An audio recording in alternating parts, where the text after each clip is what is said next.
Hello my dear student, आप सभी का एक बार फिर से स्वागत है आपके अपने YouTube channel Vikram academy Shergarh में।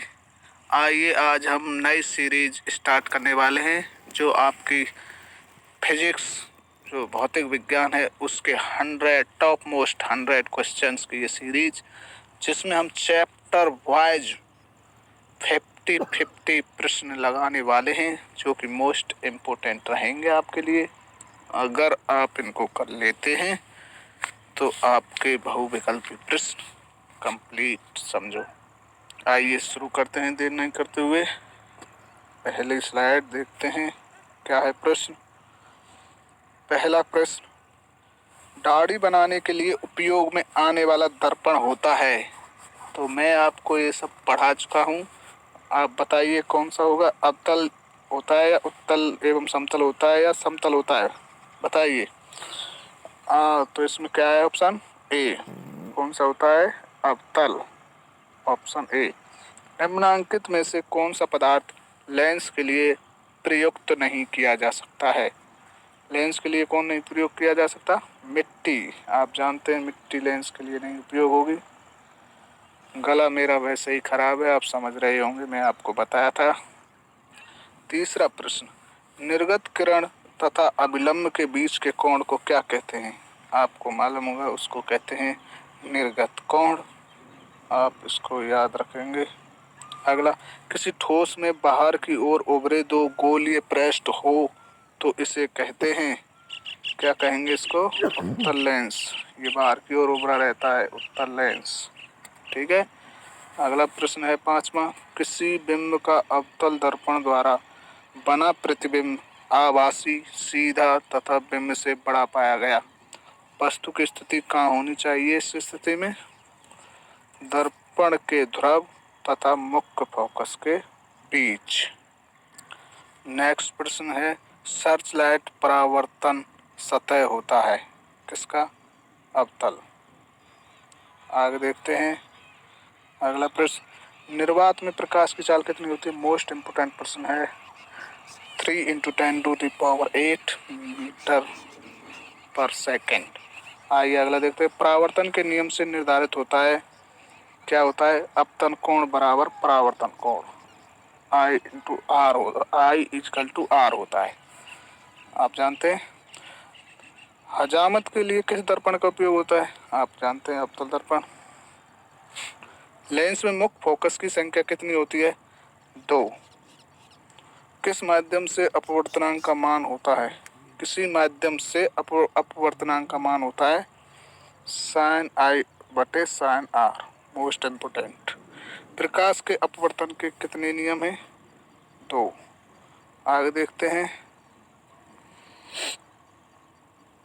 वस्तु से छोटे और आभासी प्रतिबिंब इनमें से किस दर्पण में प्राप्त होता है, तो उत्तल दर्पण में होता है ऐसा। उत्तल दर्पण में किस प्रकार का प्रतिबिंब बनता है, ये आपको मालूम होगा, आभासी प्रतिबिंब। समतल दर्पण द्वारा क्या बनते हैं, आभासी प्रतिबिंब। वस्तु से छोटा प्रतिबिंब बनता है ए व बी दोनों में, अवतल दर्पण और उत्तल दर्पण दोनों में वस्तु से छोटा प्रतिबिंब बनता है। प्रकाश क्या है, आंखों को प्रभावित करने वाली ऊर्जा। जिस दर्पण में प्रतिबिंब सीधा और आकार में वस्तु के बराबर हो तो वह दर्पण है समतल दर्पण। मैं जल्दी इसलिए कर रहा हूँ कि आपका टाइम खराब ना हो और आप जल्दी से ऐसे प्रश्नों को रिवीजन कर लें और याद करते रहें। किसी उत्तल लेंस के सामने 2f मतलब फोकस दूरी डबल और अनंत के बीच कोई बिंब रखा गया है, इसका प्रतिबिंब बनेगा कैसा, वास्तविक, उल्टा और छोटा। ये सब मैं आपको क्लास में समझा चुका हूँ। अगर आपको नहीं आया तो आप मुझे कमेंट करके बता देंगे, मैं इस पे भी आपको वीडियो दे दूंगा। मुख्य अक्ष दर्पण के ध्रुव पर क्या होता है, अभिलंब है। मुख्य अक्ष दर्पण के ध्रुव पर अभिलंब। कई लेंसों से बने एकल लेंस की उपयोगिता है सूक्ष्मदर्शी के लेंस में। उत्तल दर्पण में बनने वाली प्रतिबिंब की प्रकृति है आभासी। उत्तल दर्पण में प्रतिबिंब आभासी। फोकस पर अपसारित करने वाला किरणपुंज परावर्तन के बाद समांतर किरणपुंज किस दर्पण में बदल जाता है, तो आपको मालूम होगा अवतल और उत्तल दोनों में। इसका आंसर होगा सी।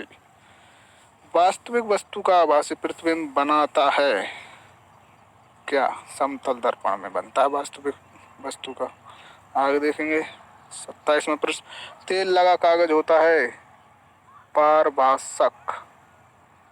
एक अवतल दर्पण में वस्तु की स्थिति ध्रुव और फोकस के बीच है तो इसका प्रतिबिंब काल्पनिक और बड़ा होगा।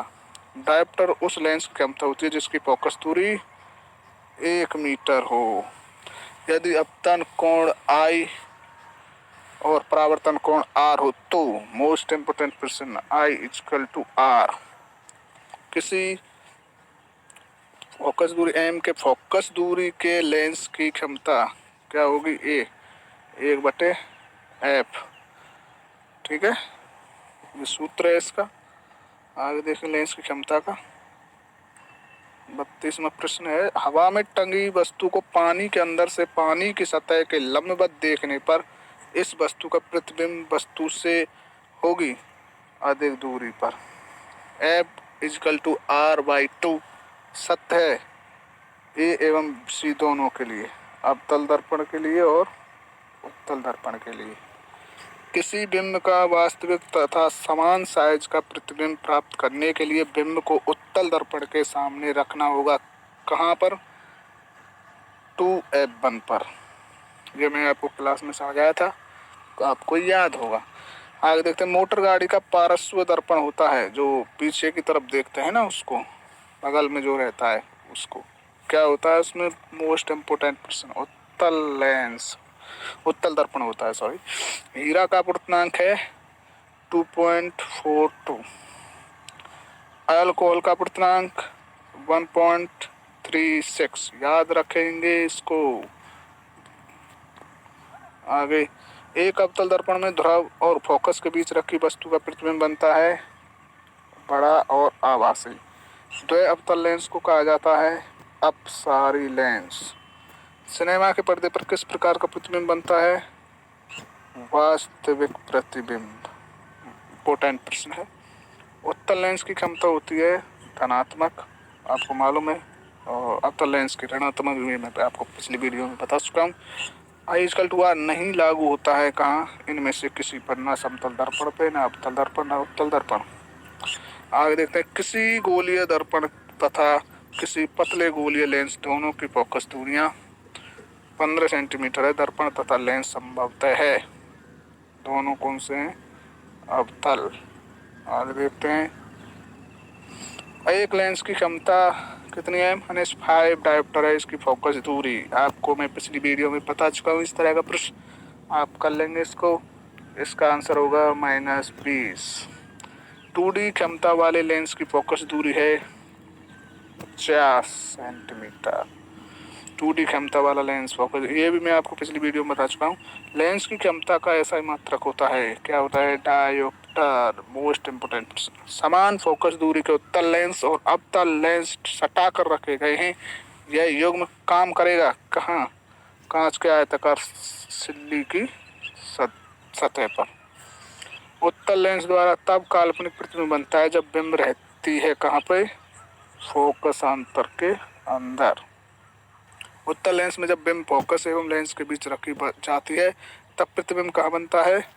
कैसा बनता है? काल्पनिक और सीधा। ये आपके मोस्ट इम्पोर्टेंट 50 प्रश्न फर्स्ट चैप्टर के। आप इसी तरह से वीडियो को लाइक, शेयर एंड सब्सक्राइब करते रहें और आगे के वीडियो का इंतज़ार करें, बहुत जल्द आएगी। Thanks to watching my YouTube channel Vikram Academy Serial. Please like, share and subscribe my channel. Thank you very much.